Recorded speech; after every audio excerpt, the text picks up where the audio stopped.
tal vez están en una edad como de escuela, ¿verdad? Infecciones recurrentes.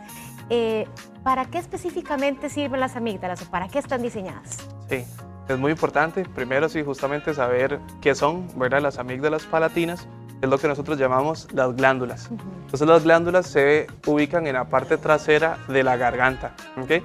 Y estas sirven para producir defensas. Entonces ellos son como sitios por donde pasan un montón de cosas, incluyendo comida, virus, bacterias, etcétera, cosas que uno pues van entrando en el organismo, y ellos, las amígdalas, como que van agarrando todo eso, van sensando y haciendo al final defensas para protegernos justamente de todos esos virus, bacterias, etcétera. En realidad podríamos decir que las amígdalas son como una especie como de mecanismo protector, tal vez. Sí, justamente es un tejido que llamamos un tejido linfoide, que es lo que produce al final las defensas en el cuerpo. Exacto. Ahora, ¿por qué se asocia tanto a problemas? Y si estos problemas pueden ocurrir a ciertas edades en específico o puede pasar a cualquier edad.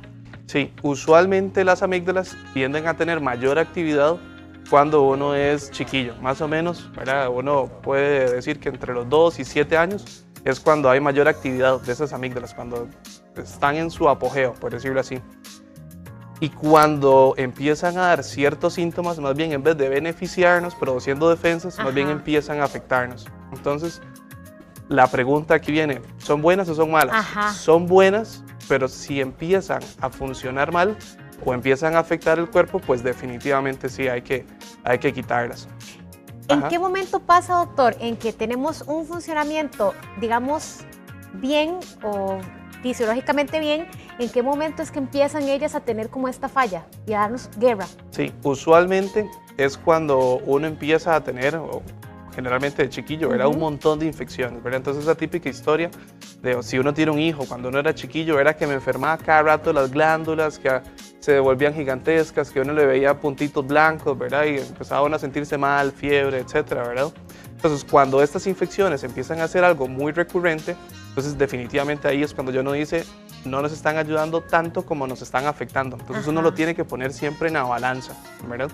En niños son dos cosas, que tal vez en niños es de lo más importante y de lo más frecuente.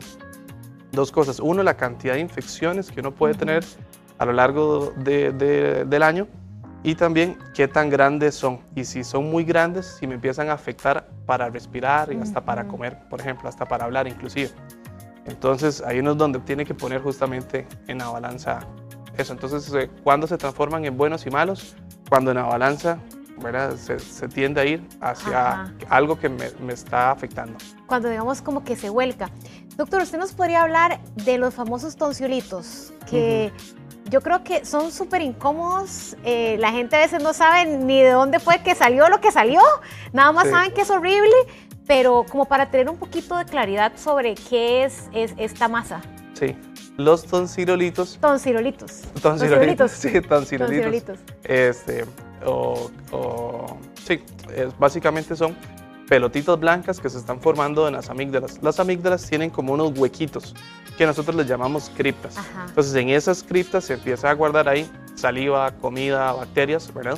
Y ellas empiezan como a solidificarse, se hacen pelotas. Y justamente se forman estas pelotitas blancas que les llamamos tonsirolitos.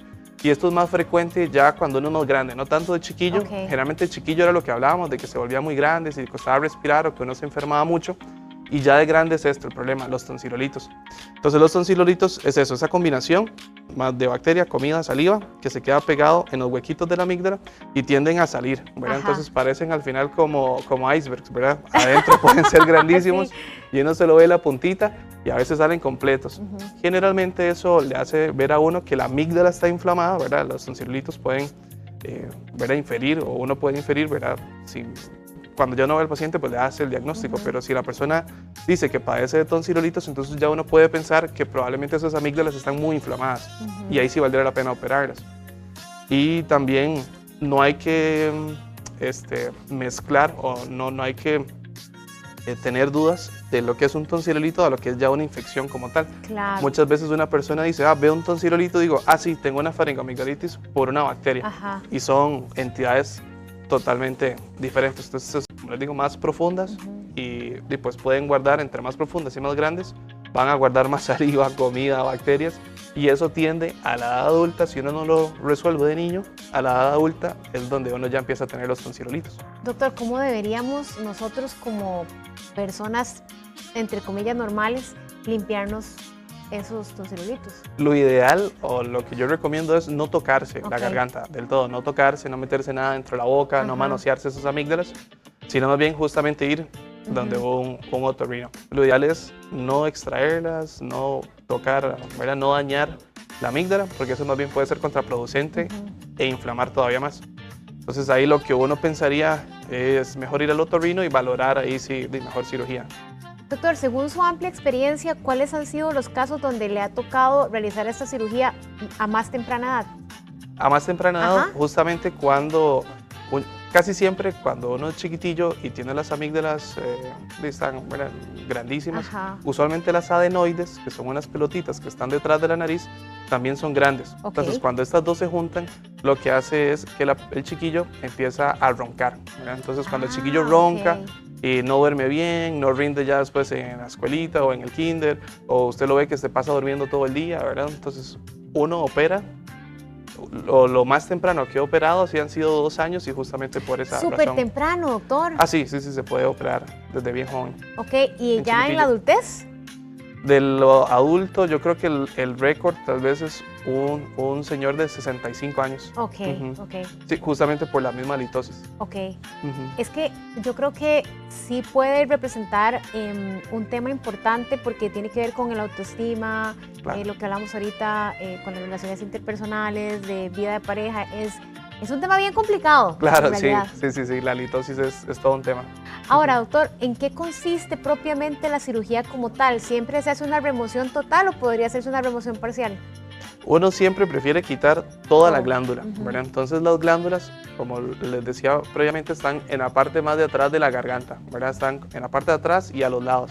Entonces lo que uno hace es abrir la boca, con un dispositivo especial, y después de eso uno introduce una pinza por la boca, agarra la amígdala y ya después uno puede hacer diferentes técnicas. La más frecuente tal vez es con un lápiz que corta y quema, que es lo que uno llama un electrocauterio. Empieza a quitar la amígdala o despegarla del músculo donde está pegado. Entonces si está la amígdala, generalmente está pegado musculillo a varios músculos y uno lo que va haciendo es como irla despegando poquito a poco, pero sí hay que quitarla completa, ¿no? La idea es no dejar ningún pedacito de amígdala y dejar la mayor cantidad de músculo que uno pueda. ¿Cómo es el tema de la técnica de anestesia en estos casos? Es una anestesia general. Es general. Es una anestesia general donde la persona se duerme por completo. Uno siempre molesta y dice que la persona no sabe qué fue lo que le pasó, ¿verdad? Le pasó un tráiler por encima y ni se dio cuenta. Es una cirugía ambulatoria. Uno llega, se opera y se va todo el mismo día. Como toda cirugía, pues obviamente tiene sus complicaciones. Sin embargo, es una cirugía bastante segura, donde ya está todo muy protocolizado y es relativamente sencilla, ¿verdad? Si uno pudiera como ponerlo entre comillas. Y pues sí, no es nada del otro mundo, por dicho es bastante. ¿Cómo la recuperación? La recuperación es lo difícil. Entonces, la técnica es relativamente sencilla, la recuperación sí es lo más complejo de todo. ¿Por qué? Porque da mucho dolor, mucho. Y además hay que tener una dieta especial. Entonces, los primeros días justamente hay que tener una dieta casi que a base de líquidos fríos, ¿verdad? Y uno lo puede ir modificando de acuerdo a cada persona, de acuerdo al dolor que tenga y la tolerancia que tenga a las comidas. Pero sí, la recuperación es muy difícil. Ahora, doctor, ¿perdón? No, entre más grande, más difícil. Entonces, a veces uno prefiere resolverlo desde chiquitillo, porque a veces la típica historia de adultos, ¿verdad? De 35, 40 años que uno opera, es si desde pequeñito yo tengo problemas de amígdalas y hasta ahorita es que quiero hacer algo, ¿verdad? Entonces, si uno es más fácil resolverlo de chiquitillo que esperar ya de grande uno. Doctor, para cerrar, porque yo quisiera seguir hablando porque me hacen falta muchas cosas para preguntar, pero tenía unas amígdalas de pesadilla. Me hacen la intervención quirúrgica, ya no tengo amígdalas, ¿qué me espera a mí en la vida, digamos, de ahí en adelante? Excelente pregunta, y eso es algo que hasta hay como mitos extraños de que la persona dice desde que, ¿verdad? Piensa, no, que si le quitamos las amígdalas las infecciones van a pasar directo al pulmón o van a ir a otros lados y pues no, en realidad hay muchas otras estructuras del cuerpo que también nos ayudan a las defensas y las amígdalas en realidad ya llegan a un punto en que no son relevantes.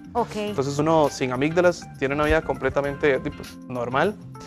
Quitando las amígdalas ya uno resuelve lo que le molestaba previamente, ¿verdad? La indicación que tenía, que se enfermaba mucho, que las amígdalas lo hacían roncar demasiado, ¿verdad? O alguna otra cosa que se vieran diferentes o pensar hasta en tumores, cáncer, ¿verdad? Que eso es otra indicación muy importante comentar. Quitando las amígdalas se resuelve ese problema y no va a tener ninguna repercusión en el cuerpo. Y mejora la calidad de vida entonces considerablemente. Claro, sí. Si en la balanza, como hablábamos, ¿verdad? Al principio, está ganando demasiado los problemas que tengo, la cirugía es la solución. Doctor, gracias por darnos luz en cuanto a este tema, porque me parece que es más frecuente de lo que pensamos, ¿verdad? Super. Y a veces cuesta tomar la decisión. ¿Cómo podemos encontrarlo en redes sociales y WhatsApp? Sí, en WhatsApp al número 8845-7000 y en Instagram, que es dr.danielobando. Doctor Daniel Obando, muchísimas gracias, doctor.